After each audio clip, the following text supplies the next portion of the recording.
Hola, buenos días, esto es Gran Vía y yo soy Javier Sacona. Hoy voy a ser vuestro anfitrión porque el compañero Nacho ha tenido que ausentarse, ha tenido que ir, esto no es broma, ha tenido que ir a renovarse el carné, el DNI, hasta Puerto Real, hasta Cádiz. ¿Por qué? Porque es más fácil cruzar la frontera con un DNI falso que renovárselo en Ceuta, aunque sea el DNI original. Así que hoy seré yo el que lleve la batuta en este Gran Vía de viernes, en el que, como cada día, pasamos a repasar las portadas de la prensa, que ya es hora de que ya las conozcan. Vamos allá, comenzamos con el diario El País.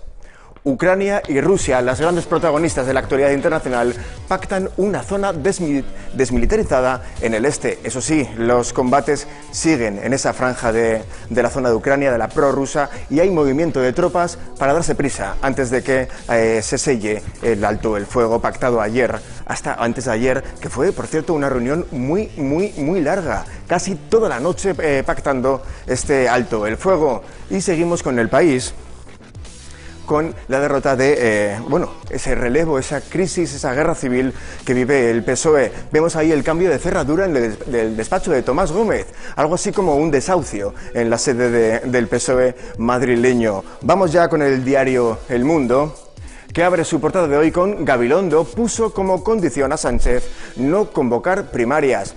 Les traduzco, no se refiere a Iñaki Gabilondo, sino a su hermano Gabilondo, que fuera ministro de Educación y que se postula como el candidato socialista, el candidato del aparato del PSOE para liderar y presentarse a las elecciones municipales en Madrid. Pues bien, El Mundo desvela que puso como condición para ser candidato que no convocara primarias. Y de Madrid, de la sede del PSOE madrileño, nos vamos hasta Venezuela. Allí vemos una impactante imagen en la que se ve un estudiante ensangrentado después de la represión de la intervención policial en una manifestación de estudiantes. Vamos ya con el ABC, que por cierto es mi portada favorita de hoy. Vean esa imagen de Chiripas y François Hollande. ¿Se van a besar o se van a dar un cabezazo? Son dos de los protagonistas de la cumbre europea que se está celebrando en Bruselas, en la que Grecia tiene que negociar o renegociar su pacto con la Troika, que recuerden ya, no se llama Troika, ahora se llama instituciones. Simplemente, pues Merkel avisa a Chiripas de que solo habrá acuerdo si cumple las normas, un mensaje que también le ha enviado Mariano Rajoy. Ya saben, los alumnos repetidores al final son los más exigentes con Grecia.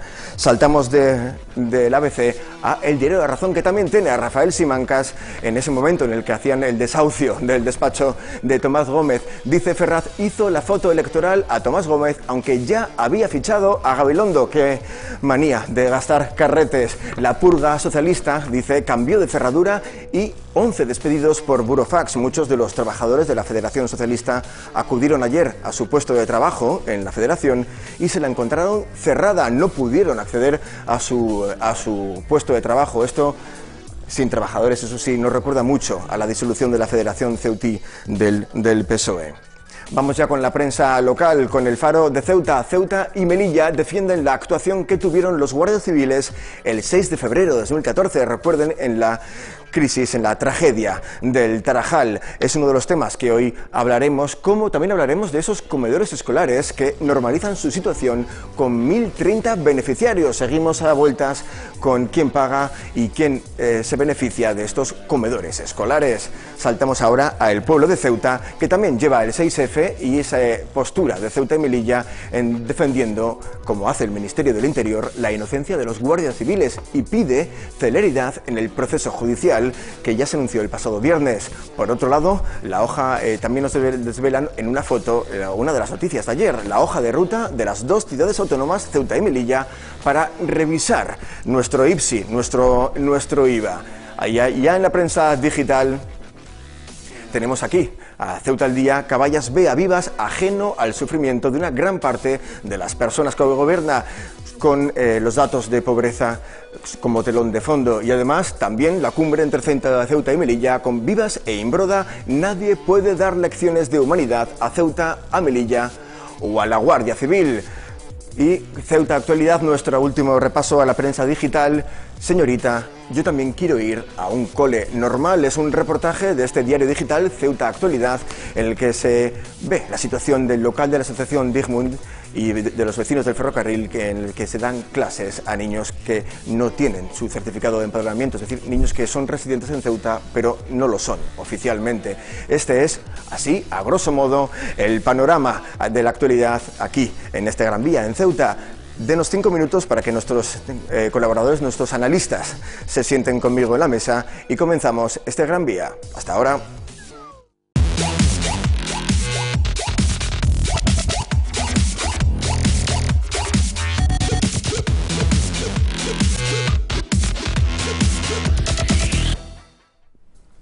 Pues ya estamos aquí en la mesa de debate, ya tenemos a mi izquierda y a mi derecha a nuestros analistas. Ricardo, buenos días, bienvenido, muchas gracias por estar aquí. Y Manuel, bienvenido, ¿cómo estamos? Yo ya les advierto que estábamos un poquito en plan casi de cachondeo, porque la actualidad hoy da para muchos chistes. Entre Grecia, Chiripas y Varoufakis, como le llaman las redes sociales, y la crisis, llámalo Juego de Tronos del PSOE, la verdad es que es para reírse la actualidad hoy, así que vamos a hacer, como es viernes, no sea nuestra tertulia un poco más desenfadada, ¿no? Porque nos lo pide el cuerpo, al menos a mí. Bueno, lo primero que quiero hablar es la crisis del PSOE. ¿Cuál es la primera sensación que tenéis después de ver es el jaleo que tienen montado en la Federación Madrileña? Ricardo. Yo además lo puse el otro día en el Facebook y discutí con Sergio Chávez, discutí un poquillo, ¿no? Intercambiamos ahí un poco la impresión que a mí me daba de lo que habían pasado. Yo pienso que han hecho un poco el ridículo, por lo menos, de cómo han transmitido o cómo lo han gestionado a la hora de, bueno, pues salir allí Tomás Gómez con toda la ejecutiva, dar una rueda de prensa, contar que ha hablado por teléfono con el secretario general, que le ha dicho que se tenía que... Hombre, ese tipo de cosas... Sí, como estrategia no hay mucha... Yo creo que es una equivocación, sobre todo por una falta de lealtad por parte de Tomás Gómez y de todos los demás hacia las propias siglas, porque ellos saben que eso le hace daño al partido. Entonces, creo que por ese lado ellos no han medido, o su vanidad y su ego puede más que... Pero entiendo que das por buena la decisión de Pedro Sánchez. No. Lo que ocurre es que yo me imagino que Pedro Sánchez habrá hecho uso de... Porque yo los mecanismos que tiene el Partido Socialista para hacer estas cosas los desconozco completamente. Yo creo que los desconocen ellos también. Pero, sí.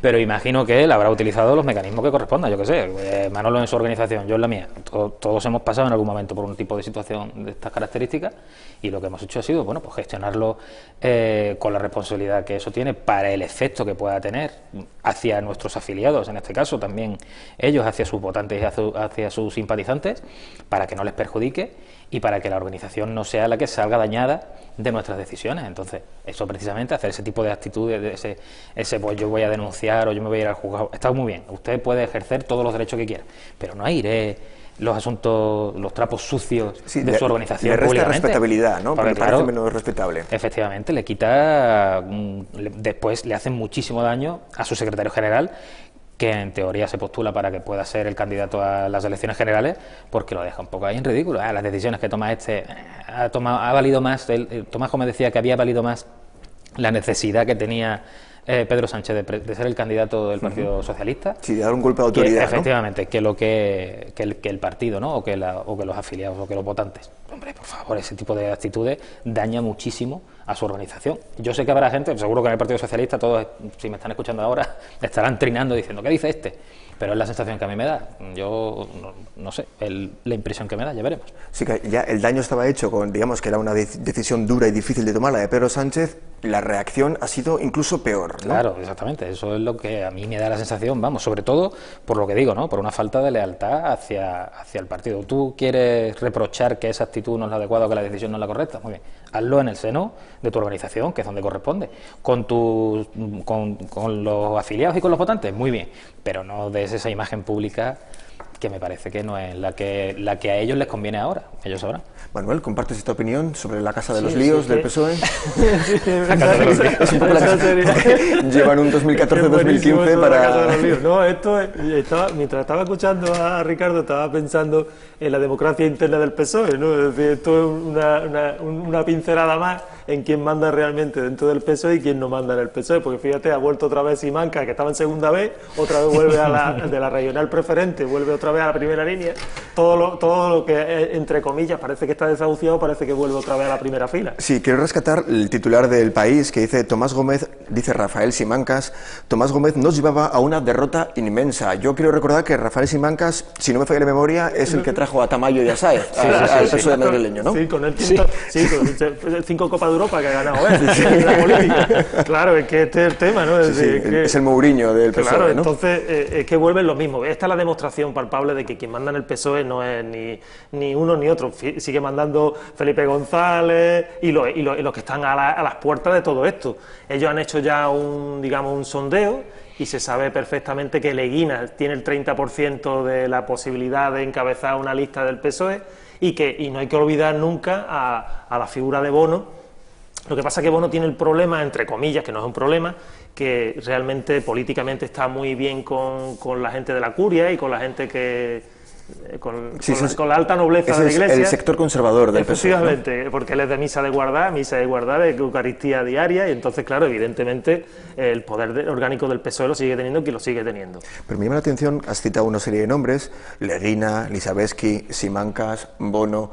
Sí que parece una especie de enfrentamiento entre la cúpula y la Federación Madrileña, entre la vieja guardia, quizás, ¿no? Porque los nombres que van aflorando son un poco, digamos, los de siempre, salvo Gabilondo, claro, el hombre que está ahí, claro, de señuelo. Ese es el tema, Madina por un lado y Andrés Gómez son los que protagonizan, que quieren una salida realmente y un centrar de nuevo el partido en el centro, no ser la izquierda de la derecha.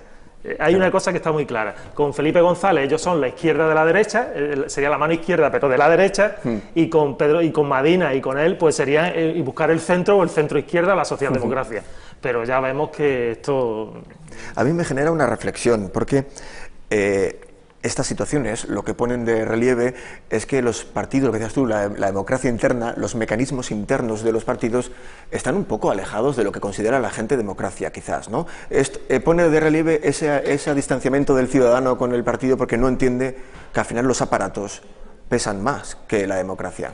Claro, es que habrá que ver en base a qué ha tomado esta decisión Pedro Sánchez, y es que, claro, ya te digo, repito, que espero de verdad que haya utilizado los mecanismos que tenga su organización en los estatutos y en el reglamento para poder hacer esto, y que tenga argumentos suficientes, no para quitar de medio a Tomás Gómez como se supone que pretendía por el tema de la imputación que le pueda recaer como consecuencia del tema del tren y toda la pesca, del tranvía, pero es que se ha cargado toda la ejecutiva. Entonces supongo que eso, que habrá cogido, habrá tirado de estatuto y habrá dicho: toda esta gente está haciendo mal algo o ha hecho mal algo que contraviene el reglamento y los estatutos del Partido Socialista, así que los quitamos a todos y ahora empezamos a funcionar en gestos. ¿Tú sospechas que pueda haber algo que salpique a Tomás Gómez en la trama pública, o que le haya atropellado el tranvía, aquel que empezó con un presupuesto de 103 millones de euros y acabó con 256? Qué barbaridad. Ni la manzana del Rebellín. Si yo hiciera mi casa y me pasara eso, madre mía, seguro que me arruino. Que ni la manzana del Rebellín. Exactamente. Que es verdad. Que efectivamente, o sea, algo tendrá que saber o algo tendrá que intuir o algo tendrá que ver venir para pensar que realmente ese no es el mejor candidato para las elecciones por parte del Partido Socialista, aunque hay mucha gente que habla pues lo mismo que tú, ¿no? Que dice que toda la vieja guardia está ahí mal metiendo para destruir al PSOE de Madrid, que también podría tener que ver Rubalcaba en todo esto que ha pasado, pues el otro día lo señalaban como responsable directo de haber hecho esto. También es verdad que lo están haciendo un poco la puñeta, porque Zapatero y Bono, o sea, Pedro Sánchez no para de salirle. Zapatero y Bono se reúnen con Pablo Iglesias. De verdad, este hombre, a mí, yo si fuera él, de verdad que llegaría a un punto. Yo llevo un tiempo diciendo que Pedro Sánchez, claro, es el Hernández Mancha del PSOE. ¿Os acordáis de Hernández Mancha? El PP, la mosca. Aquella mosca que salió como líder del PP y el pobre hombre no duró ni media legislatura. Claro, pues le está un poco también Almunia, ¿no? O sea, da la sensación de que es un candidato en el que no confían directamente, y por eso tiene que hacer este tipo de cosas al final, porque también Susana Díaz saliéndole ahí un poco nos faltaba Susana Díaz discutir con él o intentar disputar con él el ser candidato a la presidencia del gobierno. Hombre, yo creo que para el PSOE esto, ahora el que está aquí triunfando es Podemos y el Partido Popular, que fue brutal cuando salieron en la rueda de prensa, cuando se conocieron los datos del CIS y ponían al Partido Socialista como tercera fuerza. Este hombre allí, el portavoz del Partido Popular, preocupado, diciendo que estaba muy preocupado porque el Partido Socialista se había quedado como tercera fuerza. Eso fue espectacular. Sí, precisamente eso lo ha generado toda esta estrategia política que tienen tanto el Partido Popular como Podemos de machacar al Partido Socialista, pero es que parece que esa estrategia ellos la han interiorizado y les va al juego y les va a la marcha e intentan destruirse a sí mismos, ¿no? Pues sí, es cierto que están en una especie de guerra civil, que el chiste con Juego de Tronos es sencillo, ya solo falta que venga Susana Díaz en plan Calés y llegue a Ferraz a tomar el poder. Hay quien dice que esta guerra interna suele ser casi siempre en los partidos políticos preludio del fin, que se acerca el fin del Partido Socialista y ya las ratas empiezan a abandonar el barco, que dicen. Sí, es cierto, las encuestas le dan un desplome continuo, han perdido el cariño del ciudadano de izquierdas. Es muy dramática esa visión del derrumbamiento definitivo del PSOE. Vamos a ver, mira. O definitivo o acabar con Izquierda Unida. Solo a nivel de empleados públicos. Solo a nivel de empleados públicos. Si tú captas la foto del ministro de Economía presentando los presupuestos en el tiempo que han estado gobernando los socialistas, ¿no? En los 8 años de Zapatero, cada vez que salía el ministro de Economía con el pendrive de los presupuestos en el Estado, decía: estos son los presupuestos más restrictivos, estos son los presupuestos más equilibrados, y al final lo que era hambre. Hambre, realmente. Es decir, hemos llegado al punto de que yo siempre lo he puesto en esta mesa como ejemplo: paga más impuestos un señor que tiene un carrillo en la Plaza de los Reyes que el Corte Inglés. Sí. Proporcionalmente paga más. Entonces, realmente, pero si lo ves en las siglas, es decir, se han puesto en manos hasta del marketing de las grandes empresas. Mira, han quitado la flor, lo que era la rosa, ahora es un chupachú. Y ahora ya no pone Partido Socialista Obrero Español, ahora es socialista. Han ido difuminando. Claro, se va difuminando esto de tal manera que realmente ya no es la política de hecho, es que son imágenes. Es decir, cada vez hay más distanciamiento entre lo que la gente necesita y lo que los políticos pueden llegar a solucionar, que es nada. Entonces realmente el distanciamiento ya no es de la izquierda a la derecha, hay un distanciamiento de quien gobierna, sea del signo que sea, y las necesidades reales de los ciudadanos. Y yo creo que tenemos una generación en España que está muy bien formada, o probablemente la mejor preparada de la historia, y que ha dicho hasta aquí hemos llegado, y que por tanto cuando le preguntan ya no les da miedo ni por el sistema israelí de las encuestas, dice claramente quién va a votar, claro. Va a decir Podemos.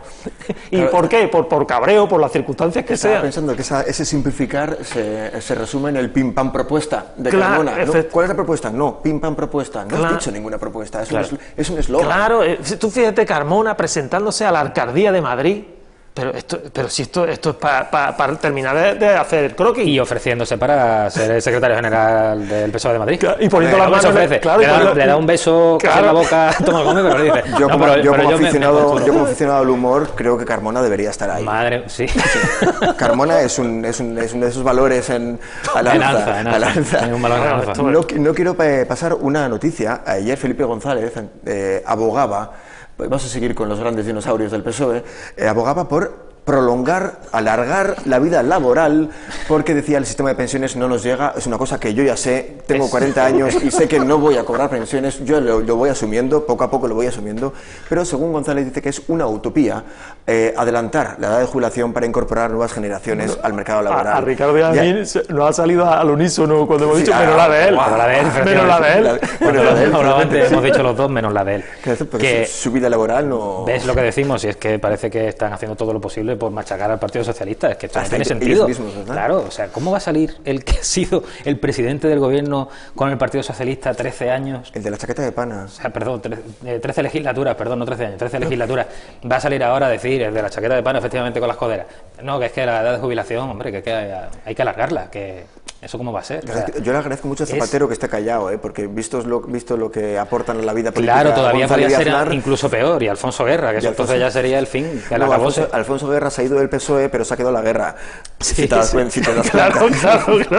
Es que no mejor dicho que eso, es que lo has dicho perfecto. ¿Y tú también piensas que es necesario prolongar la vida laboral? O sea, ¿estamos abocados? Sinceramente, esto ya es de verdad que esto a veces piensa que uno no es serio lo que dicen, que cree que están editándose esto por El Jueves o por otros periódicos. De verdad que esto no es serio. Es decir, que un tío salga diciendo, un tío que cobra de una multinacional, que además está fichado por un mexicano, que está a sueldo Hombre, ¿cómo puedes decir eso? Mexicano, aclaramos, es Carlos Slim. Efectivamente, que todos sabemos que está en la nómina, está en la nómina, bueno, y tú dices, bueno, ¿cómo es posible? Pero si es que nada más hay que verlo, es decir, que se lo pregunte a un tío que está en la obra, que se lo pregunte a un minero, que se lo pregunte a un tío que trabaja de la mar, que se lo pregunte a toda esta gente que son trabajos extremadamente duros, que hace un hombre, si ya con 65 años me parece increíble que un señor esté en lo alto de un andamio, ¿cómo puede decir que tenemos que alargar la vida laboral? Luego hablas con mucha gente en edad de jubilarse y no les importaría seguir trabajando unos añitos más. Que luego en la práctica hay trabajos, a ver, es diferente. Estoy en una oficina desarrollando un trabajo relativamente tranquilo, que no requiere un esfuerzo físico importante, aunque el esfuerzo mental sí lo requiera, y yo lo tengo porque todavía estoy capacitado para ello, pues yo que sé, jueces, maestros, profesores, que continúan con su vida laboral, porque ahí lo único que ellos utilizan es su mente para poder trabajar. Su experiencia profesional es muy importante también para ese tipo de empleo. Pues si ellos quieren alargar la vida laboral, pues perfecto. Pero como dice Manolo, el que esté en una mina o el que esté en una obra, un policía en la calle, hombre, por el amor de Dios, en los guardias civiles de la frontera, tú dile, no, mire, usted va a estar aquí hasta los 80 años. Pero no metas ya a los guardias civiles de la frontera, que tiempo habrá de hablar de ellos, pobres, ¿eh? Alguno querrá jubilarse ya, seguramente. Además, fíjate que es contradictorio, porque mira, Rubalcaba, que ha estado en todos los tomates. Rubalcaba, que te suena Rubalcaba, ¿no? Fíjate, este hace una ley que hace que los profesores universitarios se los carga con el tema de las incompatibilidades y saca lo mejor de las facultades, lo saca, porque en ese momento un tío que trabajaba en un despacho, mira, yo me acuerdo de Saiz Cantero, magnífico penalista, y la clase, su aula en Granada, recuerdo que era de 400 y pico alumnos, pero cuando daba clase él se ponía en 1000 y pico la clase, allí no entraba ni gato, porque era una clase de mérita, por así decirlo, y ahora resulta que Rubalcaba, que es el que dice la incompatibilidad porque la vejez, la edad, no sé qué, todo fueron historias para sacar lo mejor de la facultad, y ahora resulta que este viene diciendo que hay que alargar otra vez la vida. Entonces, ¿en qué quedamos? ¿En qué quedamos? O sea, los profesores que eran eméritos, que eran lo mejor que teníamos en las universidades, los sacas por la edad. Y ahora resulta que este viene diciendo que ahora... Es que esto estaba pensando, es una sociedad un poco contradictoria. Porque ¿de quién sacar aquí? La juventud es un valor, pero queremos alargar la vida laboral. Que yo no estoy del todo en desacuerdo, más que nada para ver si llego yo a las pensiones también, no por otra cosa, ¿eh? En vez de decir lo que hay que decir, que es que el sistema de pensiones es una porquería, que está mal montado desde que se inició y que no se ha trabajado con él como se debía, que eso es lo que hay que decir, y hay que decir, vamos a cambiarlo, que todavía estamos a tiempo. En vez de decir eso, dice, no, vamos a alargar la edad de jubilación. O sea, lo sencillo, lo simple, y sobre todo lo que acaba fastidiando a la gente, porque este hombre lo que ha dicho es algo que fastidia enormemente a la población española, a los que están en el paro, que son jóvenes, que lo hemos hablado un millón de veces, claro, que es que hay un paro juvenil desolador, que se tienen que marchar, que no sé qué, que son mano de obra barata para otros países, a pesar de ser, como ha dicho Manolo, la juventud más formada. Esa gente dice, bueno, si van a alargar la vida de jubilación hasta los 70, 75, hasta vete tú a saber hasta qué edad, porque ya el límite es el infinito. Yo como joven, con 25 años, recién salido de la carrera, con 30 años, habiendo tenido ya algunos trabajos con cierta experiencia, yo aquí no voy a trabajar en la vida. Yo recuerdo que a los empleados públicos les obligaron a jubilarse a los 65 años. Una de las cosas que cambiaron fue eso, porque antes se podían reenganchar hasta los 70. Ahora está la cosa ahí entre medias. Pero es que eso es, lo lógico es reducir la edad de jubilación, mandar a la gente ya a su casa a disfrutar de la pensión que han trabajado durante muchísimos años, y que reincorporemos a gente al mercado laboral. En lugar de eso... ¿Llegarás a la pensión? Yo espero que sí, Bueno, de momento... Yo es que cuando me jubile... Si no vamos a andar justitos, debo de acabar con 45 años cotizados, pero como ahora está de moda lo de los fondos buitres, pues... Mira, también. Sí, eso es cierto. Buitres hay muchos. Eso sí es cierto. Bueno, vamos a hacer una pequeña pausa y a la vuelta venimos con toda la actualidad. Pero antes, una última hora. La Fiscalía pide 8 años de cárcel para la cúpula de Camps por el caso Gürtel. La cosa se pone calentita y solo quedan 98 días para las elecciones. Un minuto y volvemos.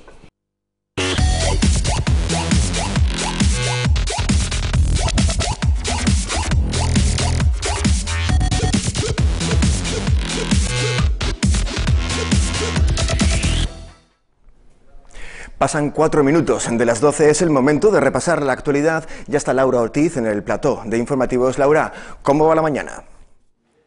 Buenos días, Javier, vienes muy guapo hoy con esa camisa de cuadros, ¿eh? La mañana se está desarrollando con cierta tranquilidad, no como ayer, porque ya saben ustedes que Vivas e Imbroda se encontraban y abordaban en esta reunión en Ceuta muchas de las cuestiones que afectan a ambas ciudades autónomas, entre ellas la inmigración. Ambos presidentes cerraban filas en su apoyo a la Guardia Civil tras la imputación de 16 agentes por los sucesos del Tarajal.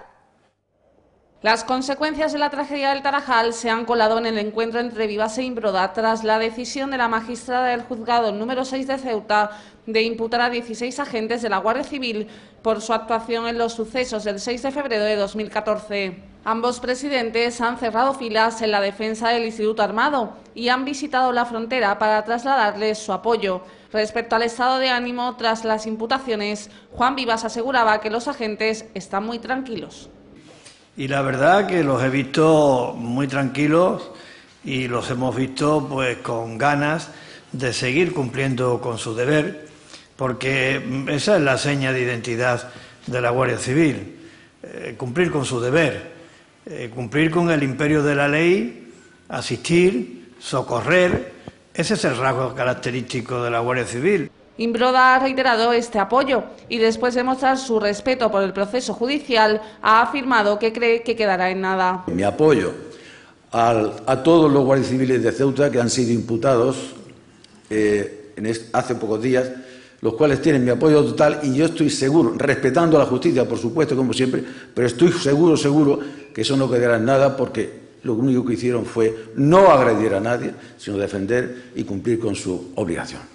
Igualmente ha manifestado que la inmigración debe producirse de forma regularizada. Y que la inmigración, el drama humano que supone el buscar un mundo mejor, bueno, pues hay que apoyarlo y hay que comprenderlo, pero tiene que ser regularizado y normalizado. Nosotros no podemos contener ni absorber a los cientos de miles que vendrían después si se dejaran saltar las vallas sin ningún tipo de problema. Sería un problema estratégico de primerísima magnitud para Melilla en este caso y para Ceuta también, claro. Vivas ha insistido en que hay que compatibilizar los derechos humanos con la protección de las fronteras.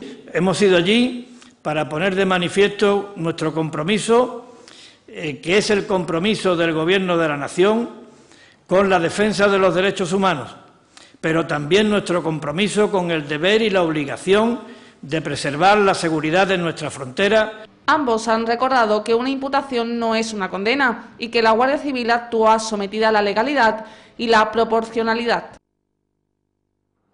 Mientras tanto, el PSOE presentaba este jueves a grandes rasgos las prioridades de su programa electoral, 12 puntos que van desde la transparencia a la política educativa, una convocatoria que los socialistas repetían en más de 100 ciudades de forma simultánea, coincidiendo con que restan tan solo 100 días para las elecciones autonómicas y municipales. Y precisamente el PSOE de Ceuta ha hecho balance de los datos sobre pobreza publicados por EAPN, que en su informe situaba a más del 40% de la población ceutí por debajo del umbral de la pobreza, algo que preocupa a los socialistas, que opinan que la responsabilidad es del actual gobierno, que carece de políticas sociales efectivas. El PSOE ha reaccionado al informe de la Red Europea de Lucha contra la Pobreza y la Exclusión Social, señalando al gobierno del Partido Popular como principal responsable de los datos. Y es que las cifras son dramáticas, a juicio de Pablo Núñez, secretario de Política Social de los de Carracao. Se asemeja a otras regiones de la Unión Europea que están en situación bastante más complicada que la que aparentemente podíamos estar una región de un estado como el nuestro. Una situación a la que, según el PSOE, se llega por la desidia de la ciudad autónoma. Eluden la responsabilidad pública que tiene cualquier administración de cubrir las necesidades más básicas de los ciudadanos. Pablo Núñez lamenta las circunstancias que han llevado a esta situación a Ceuta y asegura que la única forma de avanzar en materia de pobreza es con un cambio, porque para él el PP es un partido que solamente mira para una parte de la ciudadanía, pero no para todos. Claro ejemplo de ello, según Núñez, es que el gobierno ha manejado importantes fondos para la lucha contra la pobreza. ¿Cuántos millones han venido de Europa? ¿Pero cuáles son los resultados? ¿Los mismos? ¿Peores, como estamos viendo ahora? Por eso mismo cree que desviar la responsabilidad hacia Europa, como algunos proponen, no es la solución. Para él la solución pasaría por la aplicación a medio y corto plazo de políticas sociales efectivas de las que actualmente, dice, se carece. Y mientras tanto, Cáritas se ha visto obligada a suspender sus ayudas para el pago de electricidad, luz, alquiler o medicamentos. Tan solo pueden continuar de momento y con dificultad con la entrega de alimentos en las parroquias. Han sobrepasado desde hace meses su presupuesto debido al aumento de la demanda de ayudas, teniendo que usar fondos propios por valor de más de 260.000 euros. Esperan que se haga efectivo un nuevo convenio con la ciudad para poder reanudar estas asistencias. Los fondos de Cáritas se han agotado. Se nos acabó ya hace tiempo, lo que pasa es que hemos ido tirando de fondos propios, de lo que tenemos ahí en reserva siempre, pero ya hemos llegado a un límite en el que no podemos seguir atendiendo a más gente. Su intervención es más inmediata, ya que precisan de menos protocolos que asuntos sociales para poder actuar, y aunque solo ayudan en los casos extraordinarios donde la ciudad no puede intervenir, se han visto desbordados el año pasado por el aumento de la necesidad. Donde se ha disparado este año ha sido las ayudas de luz, agua, alquileres y todo eso, que el año pasado me parece que fueron 25.000 euros lo que gastamos, perdón, en el 2013. En el 2014 nos hemos ido a 90 y tantos mil euros solo de luz, agua y alquileres. El año pasado proveyeron de alimentos a 10.700 familias, unas 900 al mes, y las ayudas puntuales para electricidad, luz, alquiler o medicamentos han sido 653. Cáritas se financia con donativos de particulares y principalmente mediante un convenio anual con asuntos sociales. En 2013 devolvieron parte de la cantidad del convenio, pero han pasado en 2014 a sobrepasar ampliamente el presupuesto. Y estamos a la espera simplemente de que se firme el convenio, como se va firmando todos los años, y a ver cuando, si no se demora mucho, para que podamos seguir prestando las ayudas. Están a la espera de renovar el convenio. El primer borrador del proyecto para este año ya está presentado, y una vez pase todos los trámites contarán con los fondos para reanudar su labor. Sobre el reciente informe acerca de la pobreza, han dado su punto de vista a tenor de su experiencia en la ayuda a los necesitados. Ceuta es pobre, quizás sea la más pobre de España, junto con Melilla, que más andamos por ahí, y luego la zona de Extremadura me parece que también anda muy... Pero vamos, es escalofriante lo que hay aquí. Ven en Ceuta una ciudad con muchas desigualdades. En Ceuta se dan los dos extremos. Ceuta, por el gran porcentaje de funcionarios que tenemos y de personal de la administración, pues hay un nivel de vida un tanto, pero también se da el otro extremo por toda la gente, la inmigración que tenemos, la gente que trabaja aquí, la gente mucha gente de Ceuta que se está casando con gente de Marruecos, está creciendo por algún lado y esas bolsas de pobreza cada vez son más grandes. Un reflejo de estos dos extremos se puede apreciar en el hecho de que las parroquias de la periferia son las que más necesidades tienen, en contraste con las del centro, aunque últimamente en la parroquia del Valle la demanda de ayudas está aumentando. Y cambiamos radicalmente de asunto. Mañana se celebra la final del concurso de agrupaciones en el Teatro Auditorio del Rebequín a partir de las 8:30 de la tarde. Por ese motivo, la Consejería de Cultura ha puesto a la venta las últimas entradas para este certamen, pero esta vez en la propia taquilla del teatro. El 80% de las localidades se habían agotado hace algunos días a través de Internet. El concurso comenzará, como les decíamos, a partir de las 8:30 de la tarde de mañana. Pues Javier, hasta aquí las noticias de esta mañana. A ustedes que están en casa, recordarles que la información vuelve a Ceuta Televisión esta noche a partir de las 8:30. Mientras tanto, sigan disfrutando de Gran Vía con Javier Sacona. Pues muchas gracias, Laura. Retomamos aquí el debate en nuestra mesa. Ahora vamos a intentar centrarnos, digo intentar porque la actualidad da para tanto, en el escenario, en la escena local, con esa tragedia del Tarajal como telón de fondo y la reacción que ayer tuvieron los presidentes de Ceuta y Melilla, que viene a sumarse a las que ya hemos ido conociendo a lo largo de esta semana. Me gustaría saber ¿qué opináis de la gestión de este tema que se ha dado en este aniversario del 6F? Sobre todo desde ayer, los presidentes de Ceuta y Melilla, su postura de defensa férrea de la Guardia Civil. Bueno, yo creo que están otra vez en la misma dinámica, es decir, yo creo que no hay ni un ciudadano que no apoye a la Guardia Civil en el trabajo que hace todos los días, ¿no? Y además con los medios que les dan, ¿no? Que es una flauta y dos palos, ¿no? En cierta medida, ¿no? Por hablar así, es decir, que por medios. Y si no hablamos ya de que, mira, ayer teníamos los datos en el sindicato encima de la mesa de que actualmente para que la Guardia Civil funcionara con pinzas necesitan un total de 8.000 efectivos ahora mismo encima de la mesa. 8.000. Para funcionar con pinzas. Para funcionar con pinzas, claro, sí. Solo la Gendarmería de Francia tiene en las carreteras 25.000 que no es ni el parque total de guardias civiles que tenemos en España. Entonces, en cierta medida, todo el mundo apoya a la Guardia Civil, muy bien, pero yo creo que la gestión de este tema ha sido nefasta desde el primer momento, con las declaraciones de uno y de otro contradiciéndose el ministro con el secretario de Estado, con los mandos de la Guardia Civil. El desmadre ha sido total. Y yo creo que al final, dan una sensación pobre en la gestión de cómo hay que enfrentarse a estos temas, ¿no? Es decir, al final hablamos de 15 vidas humanas. Yo es que tengo una visión a veces excesivamente particular de este aspecto, ¿no? Es decir, estamos muy preocupados por 4.000, 5.000, 6.000, 7.000, ponle 15.000 personas que vienen del centro de África para acá. Pero yo siempre pienso lo mismo, es decir, Alemania no tiene fronteras, ningún país de la Unión Europea con respecto a los países que le bordean tiene fronteras. Y no sabemos cuántos rumanos hay en París, cuántos rumanos hay en Algeciras, cuántos búlgaros hay, cuántos polacos, cuántos chinos. Claro, y la integridad del territorio no está amenazada. Claro, sí. Entonces, y nadie habla de que haya un problema de integridad del territorio ni de sobrepoblación clandestina. Entonces, en cierta medida, yo creo que no estamos gestionando bien esto.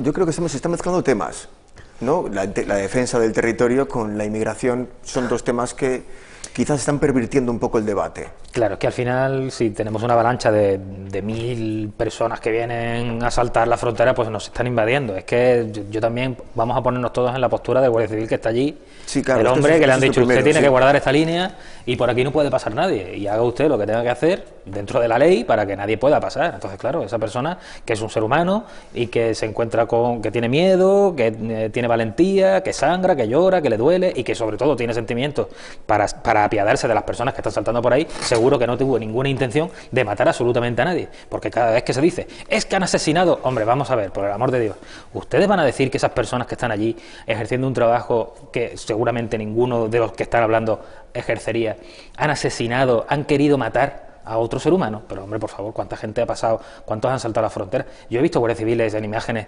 ayudando a los negros a bajarse, o sea, vamos, ya está bien. Sí, o sea, lo hablábamos al comienzo de la tertulia, claro, fuera de cámaras, que ha sido quizás la relación entre Guardia Civil e inmigración ha sido el causante de la mejora de la imagen de la Guardia Civil durante estos años, que es muy diferente a la que había, pongamos, en los 70. Pero porque seguramente en los 70 no teníamos el acceso a la información que tenemos ahora, pero seguramente habría gente tan buena como la que hay ahora, y lógicamente, entre tanta gente, a veces hay un garbanzo negro, por supuesto, como en todas partes, pero eso no quiere decir que haya que denostar a una organización, ni a la Guardia Civil, ni a la Policía Nacional, ni a nadie de los que se ocupan al final de protegernos de la manera que sea. Si nos ha tocado proteger la frontera, pues hay que proteger la frontera. Claro, pero esta defensa férrea, este enroque con la Guardia Civil, no es contraponer del debate entre las víctimas o la Guardia Civil, cuando ese no es el debate. Cuando ese efectivamente no puede ser el debate. Ese es el tema. El problema es que se quiere utilizar a la Guardia Civil o el escudo de la Guardia Civil para que oposición, ONG, etcétera, etcétera, no pidan explicaciones al gobierno correspondiente del de turno, el que sea, el que está ahora o el que esté cuando vuelva a pasar,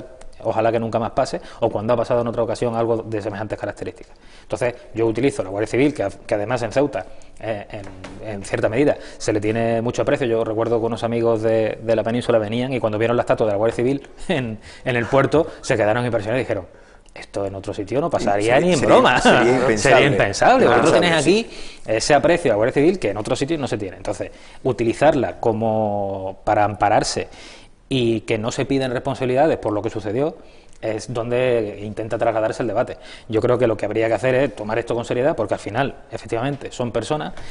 Al final, efectivamente, no se trata de que se dieran las órdenes mal, que se dieron mal, no se trata de señalar a los guardias civiles, por supuestísimo que no, se trata de el enorme negocio que hay funcionando al otro lado de la frontera para, maltratando a estas personas, traerlas para acá, porque al final, desgraciadamente, lo que hay es una mafia brutal que se aprovecha de toda esta situación, porque lo que ha dicho Manolo, rumanos, chinos, búlgaros, todos los demás que entran por el otro lado no pasa nada. Y sin embargo aquí hay un negociazo brutal que todos conocemos, que todos sabemos que existe, que incluso precisamente con Manolo, por nuestros trabajos, sabemos que hay mafias organizadas que se dedican a esto.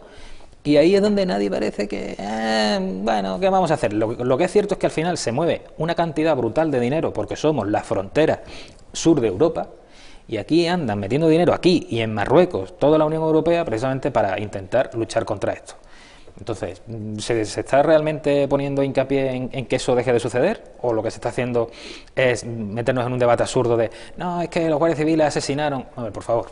vamos a tomar esto con seriedad, porque si no es que dentro de 4, 5, un año o unos meses va a volver a suceder. Y eso es lo que se trata de evitar. A mí se me genera una duda, porque de este caso salen derivadas. Y una es la situación en la que quedan esos 16 agentes de la Guardia Civil que, presumo, reciben órdenes, no actuaron por su cuenta y riesgo, y ahora tienen el papelón de ponerse delante de una jueza que le va a decir, ¿y a usted quién le dio esa orden? Entonces tiene que decir, a mí, mi sargento. Claro, es que siempre pasa igual. Y están, siempre indefensos, que, claro, pero mira, la policía tiene sindicatos, los funcionarios tienen sindicatos, pero... Sí, al final claro, la cuerda se rompe, vamos, la cuerda siempre se rompe por el lado más fino, eso está claro. Entonces, pero yo creo que si abordamos este tema con seriedad, hay que decir una cosa muy clara. Mira, yo hace 7 años me cogí con Médicos Sin Fronteras desde Málaga y nos fuimos a 4 horas de Málaga hacia el sur, 4 horas de avión. Entonces llegas a un sitio, porque imagínate que nos vestimos de piel morenita, por no hablar del blanco o el negro, piel morena, porque nos da el sol todos los días.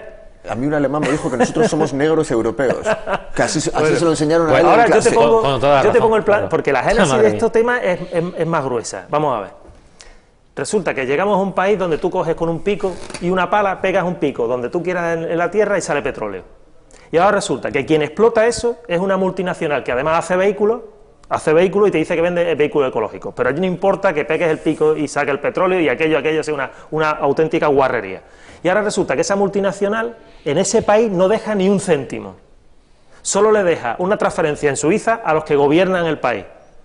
Entonces, tú y yo que vivimos allí, la perspectiva que tienes es, estos del norte vienen y nos explotan, se llevan nuestra riqueza, aquí no dejan nada y ahora no me dejan entrar en su casa, encima no me dejan entrar en su casa. Ese sería el planteamiento que hay de la situación actualmente. Sí, es cierto que hay mucha gente que plantea la situación de los países africanos como es un problema suyo, no son capaces de tener un régimen democrático. Es el problema. Tenemos más culpa de la que pensamos, quizás. Claro que sí, es que tenemos la culpa de lo que ocurre aquí realmente. Es decir, el problema es, pero como son grandes corporaciones, los gobiernos, claro, si todo es una cadena, es decir, las corporaciones pagan a los partidos, los bancos son de las corporaciones perdonan las deudas a los partidos que son los que ganan las elecciones, lo que es la cadena de burocracia política que tenemos montada. Entonces, el problema no se puede solucionar en la vida.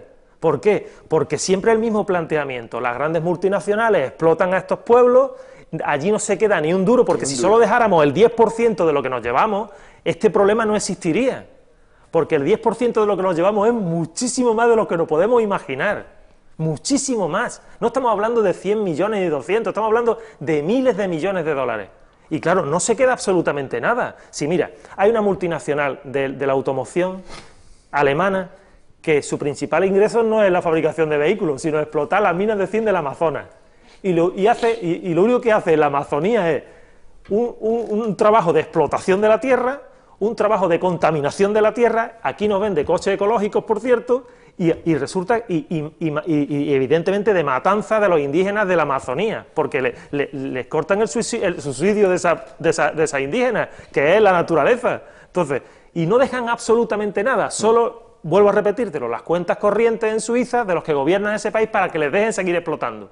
Es que el mundo es mucho más complejo y mucho más sucio de lo que pensamos, ¿eh? De hecho, mira, las tabletas o los teléfonos que tenemos aquí encima de la mesa se hacen con un mineral, el coltán, efectivamente, que cuesta mucha sangre. Que cuesta mucha sangre, mucho esfuerzo. Sí, claro. Y muchas guerras civiles. Y efectivamente. Y vale muy caro, vale carísimo. Y es insignificante, o sea, nosotros nos damos cuenta de lo importante que es y aunque esté ahí dentro, no es de este tamaño ni muchísimo menos, es muchísimo más pequeño. Y ahí además dicen que tiene tope, es decir, se va a gastar, seguro, ese material. O sea, que en poco tiempo, además. En muy poco tiempo, que hay muy poca cantidad. Después viene el grafeno, que será, bueno, ya veremos, el siguiente foco. Ya veremos, porque eso es como, esos son los combustibles biodegradables y son los combustibles que nunca llegan, ¿no? Que eso no llega nunca, porque claro, al final es que si no vas a tener todo el combustible en tu casa. A ver si al final tú vas a abrir el grifo, te vas a ir a la playa, vas a llenar un cubo y ahí hay combustible, ¿no? Como se ha dicho muchas veces, que hay gente que ha sido muy capaz de conseguir que un motor funcione con agua normal, agua corriente. Entonces, claro, ese tipo de patentes después nunca las vemos, nunca aparecen por ningún sitio. Luego las compra alguna petrolera y no salen nunca. No, y una de las personas que dice que lo hizo, recibió amenazas, lo persiguieron, le arruinaron, le bloquearon las cuentas del banco, lo desahuciaron, o sea que... No hace falta ir tan lejos. Hace muchos años que las panties, las medias de cristal de señora, que no se rompen, que no se generan carreras, están inventadas hace medio siglo. Claro, pero Pero pregúntale al español que está fabricando la bombilla que no se apaga nunca. Que no se apaga nunca. Que existe, hay una. Sí, no, que lleva cientos de años. La bombilla original lleva encendida. Tiene página web y la está intentando vender a través del Facebook y de Internet. Pues esa y le bombilla están está haciendo la encendida y vida no se apaga. imposible. Le están haciendo la vida imposible por la luminiscencia, es decir, la obsolescencia. Claro, hemos llegado a la obsolescencia programada desde la inmigración, pero no son temas tan alejados. Claro, son recursos. Claro, al final es la explotación, de los recursos de otros para garantizar el estatus de las grandes multinacionales, como dice Manolo, que puedan seguir vendiendo, que puedan seguir manteniendo esta vida consumista que llevamos todos, porque eso la llevamos todos. Aquí yo no soy un consumista, aquí consumista es todo el mundo, en mayor o menor medida, pero eso es lo que está beneficiando el ritmo de vida que tenemos actualmente y es el funcionamiento que todos conocemos porque es en el que hemos nacido. Nosotros no hemos nacido en otro tipo de sociedad, hemos nacido en este. ¿Que la queremos cambiar? Bueno, pues claro, poquito a poco. Es una sociedad que crea ricos a un lado, pobres de solemnidad al otro y en medio un montón de gente que creemos que somos clase media. Que nos gustaría ser clase media. Nos gustaría ser clase media. Claro, sí, mira, ahora resulta, mira, hace 2 años yo leí el Minotauro Global, que es una obra del Varoufakis y resulta que... Varoufakis, como le llaman las redes sociales. ¿no? Pues ahora resulta que es el libro de cabecera de las grandes universidades desde que es ministro. Y hace 2 años era un libro que no conocía ni el gato. Esto sería un tema, el tema de ese debate, ¿por qué las mujeres se encuentran sexy a Varoufakis? No, pero es gracioso porque y lo plantea de una manera muy sencilla, porque como era un fuera de serie ya en Australia, pues en un mundo finito el beneficio no puede ser infinito. Claro. Eso es así. Entonces es un error porque hablando de lo que estamos hablando, es decir, ha sido un error para Europa que las fábricas se implanten en China, porque evidentemente si tú creas una situación de deflación en Europa, no hay consumo, estancas el consumo, entonces por muy barato que fabrique, evidentemente no vas a poder consumir, y entonces al final eso ¿a qué tiende? Al stock, y el stock que trae paro. Que yo quería hablar ya como último tema, los datos de pobreza que hemos conocido esta semana dejan un dato entre lo escalofriante de todo el informe, deja un dato que a mí me llama especialmente la atención. El 11%, o sea, 1 de cada 10 pobres, considerados pobres en España, tiene trabajo.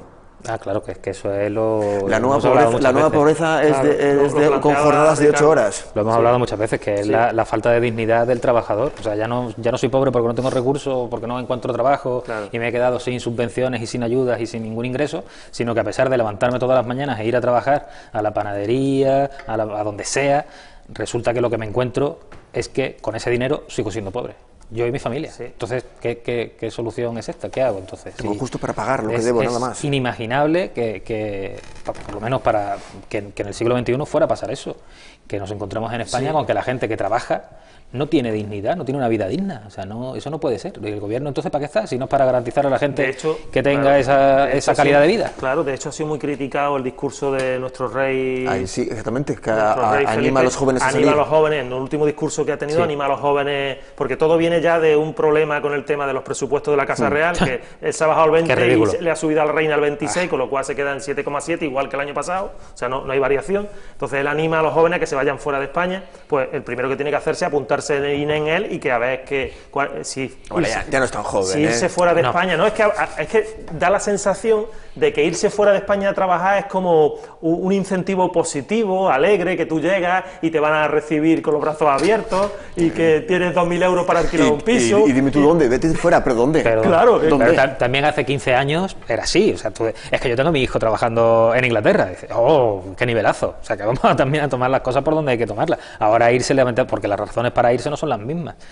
Antes te ibas porque tenías un crecimiento personal, porque incluso encontrabas trabajos fuera, acordes a tu formación, en los que te iban a pagar acorde con tu formación y con tus aspiraciones, que en España no hay, y hablamos de temas de investigación, etcétera, y ahora te vas porque realmente no es crecer profesionalmente fuera, es ir a trabajar de camarero, a lavar platos o a recoger fresas. Entonces yo creo que animar a la gente a irse fuera a trabajar, si la animas a irse fuera a trabajar por el crecimiento que eso puede suponer, muy bien. Ahora, si la animas porque aquí no vaya a encontrar trabajo, macho, buscar la vida en otro sitio. Claro, que ese es el discurso que queda detrás, ¿no? Entre líneas. Este por lo menos no le ha dado 2.500 euros a nadie para que se vaya, como hemos hecho en Ceuta, que le damos 2.500 euros a los jóvenes para que se marchen a buscar trabajo por ahí.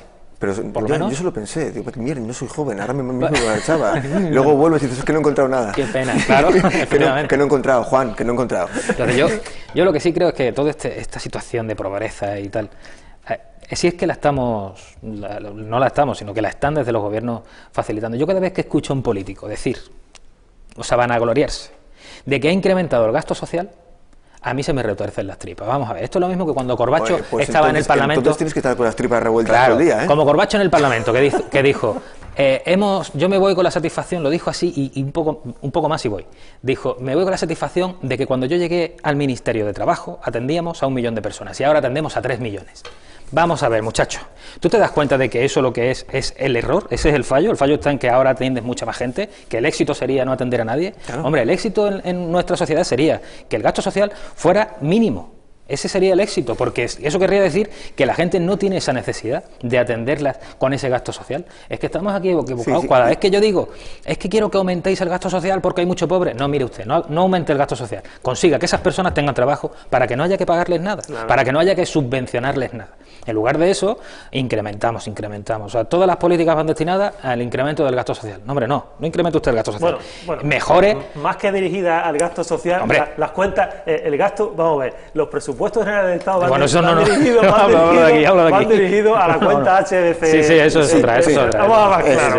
En fin, estos están gestionando 130.000 fortunas. Eso es otra historia. Y lo que nos han dicho es que para abrir una cuenta corriente en ese banco hay que ingresar en efectivo 1,62 millones de euros. Nada más. En efectivo. En efectivo. Será por dinero, hombre. Será por dinero. Qué barbaridad. Oye, muchas gracias por haber estado aquí. Se nos acaba el tiempo. Tenemos que venir ya con la sección de la máquina del tiempo, que esta vez viene, habitualmente la hago yo, pero claro, no me podía desdoblar, así que lo que vamos a hacer es que venga Quique y se siente aquí conmigo para reeditar aquel PDM. ¿Se acuerdan del informativo pequeño, dulce y marinero? Pues hoy los protagonistas, no el informativo, estarán aquí otra vez. Ricardo, Manuel, me lo he pasado muy bien con vosotros y teníais razón, ha terminado siendo una tertulia un poco de humorística porque es que la actualidad lo pide. Este último tema no. La verdad es que no. Pero bueno, veremos a ver si se roda la cuarta temporada de La Casa de los Líos del PSOE. La semana va a dar para mucho. No, todo el año va a ser magistral. Lo dijimos aquí, ¿no? Que 9 meses de risas, va a ser 9 meses de risas. Bueno, y a ustedes no se vayan muy lejos, que volvemos en 5 minutitos. Hasta ahora.